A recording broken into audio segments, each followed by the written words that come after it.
none of them knew the suspect or had any idea that they were in danger.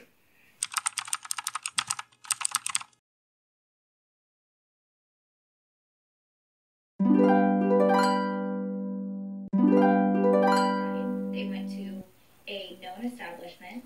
They did everything you would want your daughter or your sister to do in that situation. You're supposed to grow up together. That's your God-given best friend. For the first time, we are hearing from one of Kohberger's neighbors.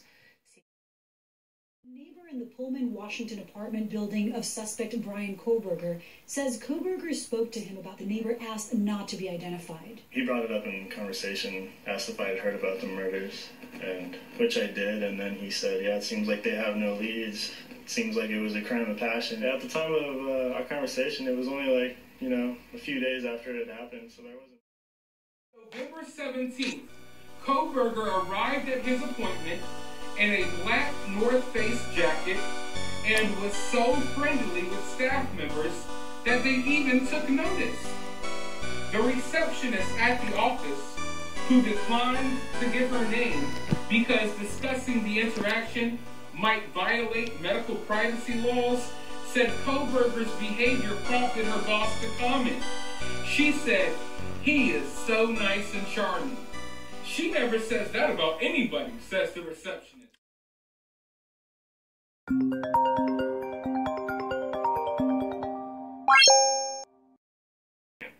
Kohberger was one of 34 students in Washington State University's Criminal Justice and Criminology graduate.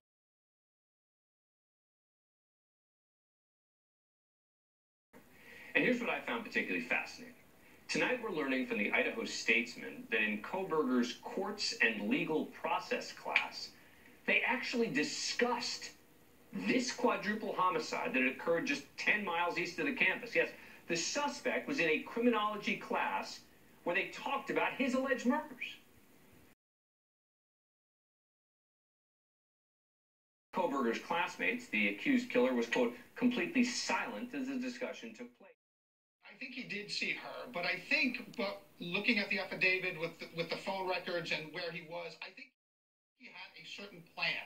There was a plan in place that he had for this house. So he was executing a plan as he thought it was going to go in his mind. Joining me now are retired FBI Special Agent Jennifer Koffendorfer.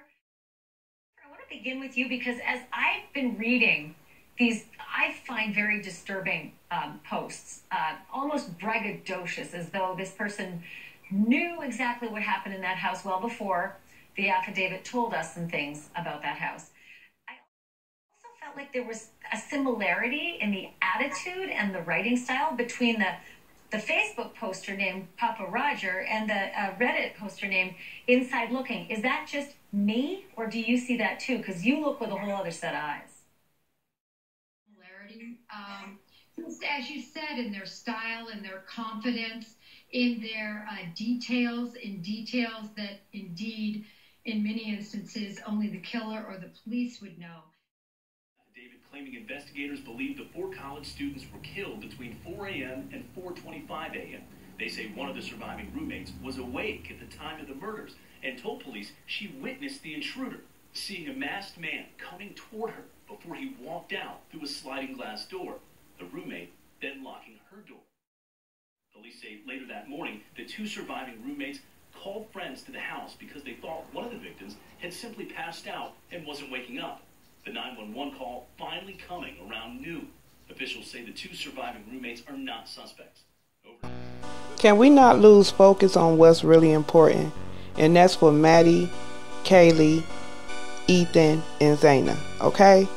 So many YouTubers and news medias is using this for clout chasing to get reviews and stuff like that. Let's break down what we know, okay? June 26, 2023. That is the day that he have to go back to court, Brian, for his preliminary hearing. Preliminary hearing usually deal with evidence that you can bring in or you can't, or what kind of plea he going to take, or if it's going to be a trial or what. So that's 5 months of what his lawyer is stating one of his lawyers is stating that he feel like it's too many loopholes in the affidavit and in the investigation against his client. Okay. And another thing, he went on this Tinder date, and this Tinder date had said they went on this date like some months or something before the murders happened, and he gave off such a creepy and unsettling feeling that she feel like maybe he could have done something like this. But my biggest thing is, have anyone ever really just took time out to see have he had a relapse on any drugs? Because I haven't heard no investigation about they tested him for drugs. Now, for those that don't know or do know, when he had got apprehended in Pennsylvania, when they kicked down his daddy door, the SWAT team, before he was apprehended back to Idaho, he was ordered to give them a blood sample. Now, that haven't been talked about, but the lawyer did mention that, his lawyer. Also, is there any inclination on how everybody is judging this young woman that was a survivor? I do have questions about how she handled it, but then again, who am I to question anything? Because when you're in a traumatic situation, everybody react different. I know from a personal experience of something that I went through in my life, a couple of things actually. I'll share that one day. But back to this right here, he also was doing the most in jail because a couple inmates threatened to beat him up, even threatened to kill him. So make sure y'all check out part 2, because we're going to talk about the genealogist. We're going to do a Pacific straight line breakdown from time frame to time frame. You're going to also hear Maddie, father, and Kaylee's sister speak out. You're also about other little more details that we talked about on this video, but more in depth. So see you guys on the next video.